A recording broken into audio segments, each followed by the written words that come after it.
So that was a better game for us overall as a team. We minimized missed assignments from the last game. So I told the team and the coaches in the locker room that I was proud of them. We're responsible for improving every game, and we improved. We still had mistakes, but we cut our missed assignments considerably, in my opinion, and we were able to rush the ball effectively. We ran the ball for 4.3 a carry.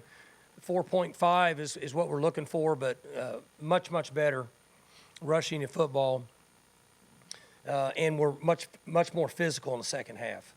Our running backs broke some tackles in key third downs and situations to keep us going, keep the drive alive.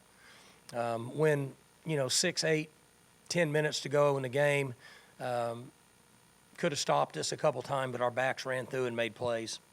And obviously Spencer played good again. He got caught in a disguise coverage and threw an interception on a quick game. But other than that, obviously ran well, handled things well. Did a really good job in the screen game, avoiding the rush, pressure, man coverage, hard to do. Played well.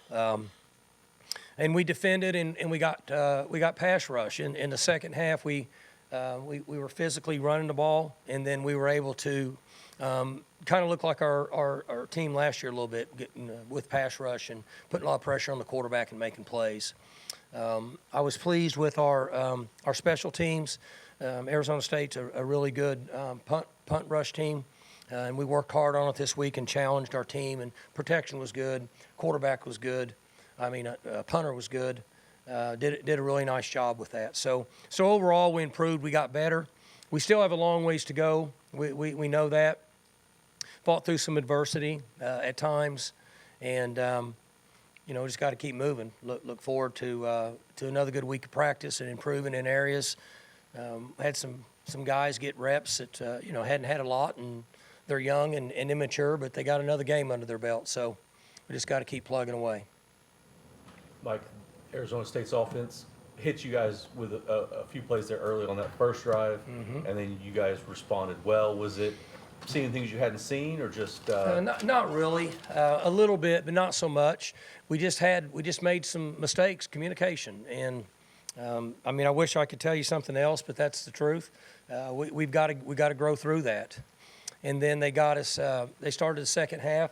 They shifted to empty, and we had one guy that was halfway doing the right thing, and one guy got lost, and that's what happens. So they're young, and they'll get that. But really, other than that play, the defense was really good in the second half. They caught us on the one pass where we didn't cover down. You talk about the backs running well, but Dom in particular seemed like he really sort of blossomed tonight. Yeah. Breaking tackles and making people miss at times. He did. Yeah, he really did. And ran physical. And then Ollie came in and broke some tackles. But we need Dominic to do that. That's the type of back he is. He averaged 4.9 a carry and ran through some tackles and did a good job of taking care of the football. They're well coached in tackling and stripping the ball. I was concerned about that, but they did a nice job. And Dominic played well in the second half particularly. Last week it seemed the safety sparked you guys quite a bit. How big was the forced fumble tonight that brought force to get you guys going? The fumble for them? Yeah. Yeah, obviously a turnover's a big. We had an interception and I would call it 2 turnovers because we forced a fumble and then had a 18-yard punt, which is basically a turnover. So, but at that time, they went back to the weak side, and we had a nice mesh charge, blew the thing up, and the ball got on the ground and recovered it. And early in the season, right, it's special teams, penalties, and turnovers in most cases across the country.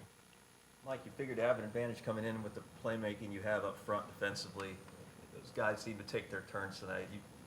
Marshall mentioned Martin's play, but Lacey, Ford, Colin Oliver Right. in the first half. That's what we have to have. Yeah, right. Those guys have to do it. We have to rotate them. Colin Oliver's going to show up. 89's going to show up. Brock's going to show up. 35 and 99 did a good job inside. Obviously, you don't see them as much because they're right down in the middle of the trenches. But those guys have to continue to make plays like that, and that's what we need. How much did you see the defense as a whole improve from last week to this week? I mean, that we were better, obviously. I mean, you could tell by watching the game was clean. We had 2 or 3 mental errors in the first half, and they had big gains. And then in the second half, we had the big throw. One other time, we got out of position. They got the run around the left side going this way. And then the other ones, they made plays. I mean, the other team's going to make some plays too. So I'm going to say that I'm pleased. Let's put it that way. I'm pleased with where we are. We got a ways to go, but I'm pleased with the strides we made from that game to this game. After the struggles that you had, and you talked about with run blocking last week, did you feel that was going to be an area you could attack, or is it something you realized maybe early in the game and sort of shifted to that? That you're saying that we could attack? Is that what you said? Did you start to figure out that you could attack them there? Yeah, so we made a couple of adjustments at halftime and allowed us to hit the crease. In the first half, and I would have to watch tape, but I have a pretty good idea on that side of the ball. I thought we were really average run blocking. And we challenged him at halftime. I say we, Coach Dunn and Coach Dickey and McIndoe, and I just kind of sit behind and cheered them on. But we challenged them. We're going to have to rush the football. And we were much better at it. Averaging 4.3 is good. They played a lot of really deep safeties, and they played a lot of 5 across back, and then they were inverting late, which means you have to rush the football. It becomes a numbers game. So we challenged them, and we were able to run the football effectively. I was particularly pleased with the last 10 minutes of the game when they knew we were going to run it, and we could still run it. And that's a good way to close a game out. Arizona State was only 2 for 13 on third down. I think both came on that last touchdown drive there. What do you think about your team's ability to get off the field on third Right. down? And that's where we were really good last year, right? I mean, we were fantastic on third downs, and that's why I said I saw some things tonight that looked a little bit like that. We're not to that point yet because we're still young, but I saw a lot of pressure on the quarterback. I don't think, in fact, the only time in the second half where I think he set his feet and made the throw was on the over route. The kid caught it, and I think he scored. And we didn't get much pressure. And he sat back there for probably 3-2 or something, and the guy cleared all the way across the field, and that's not good. So other than that, we got good pressure, and that's kind of how we've made our living. How much has Bryson Green kind of grown the last few weeks? And tonight he had a big night in the flea flicker and everything. He's getting better. He's a young guy that played just a little bit last year, but not enough to talk about, and he's going to get better every game. Those young corners and safeties and linebackers and Bryson and really Dominic hadn't played much until this year. They all should get a little bit better each game. I mean, if not, then we're not coaching them. We're not doing a good job of coaching if they don't improve each week. What was where did the decision come from to go with the flea flicker there? Where did the decision come from? Yeah, was that That's Casey? Coach Was that you? Dunn. Was it? Yeah, I mean, he just made a good call, and quite honestly, the coverage they jumped in is not great for that. But 3 guys took the post. I don't know if you watched it, but they got into a high safety on that particular side and had a low corner. So that gave me a chance as a head coach on the headphones while it was happening. I said, Dunn, you're in trouble. It's not a good look. And then when they hit it, I said, it's a good call. But 3 guys went with the post, and that's why the other guy cleared out. Sometimes that happens. Gave Jason Brooks some early run there in the first quarter. He got a couple of penalties. How do you kind of go about teaching him up on that? There's just no need to talk trash. There's no place in the game for it. We talk about that a lot. You're wearing a shield of armor and a helmet and a face mask. So are they. So when the play's over, what are you actually going to do to hurt the other guy? And what is he actually going to do to hurt you? Nothing. So let's just play football. And I know it's a violent game and guys have egos and they get into it, but there's just, you can't win games being emotional after the play. If you want to be really good, do it the next time the ball snapped before the whistle. And so we brought him out of the game and told him, because it's just not, you don't get anywhere. You accomplish 0, except you're going to get a penalty. So I'd prefer to not give the 15 yards up. He'll be fine. And we need him to continue to get better. And I'm going to guess just off the cuff without looking, we need to play more. But when they lose their emotions, we have a tendency to not put a guy in because you can't really help us because you can't think. If you can't think, it's really hard to play. And that's anybody on our team. So, Is that something that you think will get better the more he's in Sure. the culture of things? yeah, he just needs to learn our culture. All right, there's not any place for that. You don't get an advantage. And he'll learn that. He's a good young man. He works hard. He'll continue to get more reps. He'll be just fine. But he just needs to learn the way that we operate around here, and it's not jawing with the guy or pushing and shoving after a play that's has zero effect on the game. Last week you mentioned how the defense was a little slow communicating with each other. How do you think they were this week? They're better. Yeah, that's kind of what I was talking about earlier, without getting in great detail, that we're improved, and that's what should happen. We coach them right, and they stay focused. I thought they practiced well this week. They should get better, and the communication should improve each week based on their experience. Coach, what was your thought on getting Terry Miller back and celebrating him tonight? I think it's awesome. I mean, when you think about Terry Miller, he finished twice in the top 4 in the Heisman voting, I think. Second one time. I think Dorsett came out of nowhere and had no, it wasn't. It was Earl Campbell. Knocked it out of the park. Or how many other guys have finished in the top 4 twice in their career? I don't think very many. Most of you guys are kind of history buffs in football, but you can do your research on that. I don't think there's been many players finished twice in the top 4 in the Heisman voting. And I'm going to guess you're not going to see it from here on out, because if anybody finishes that high in the Heisman voting, they're going to go to the NFL. So you probably won't see it much anymore. But it's pretty rare what he's done. He was a heck of a football player, and it's well-deserved.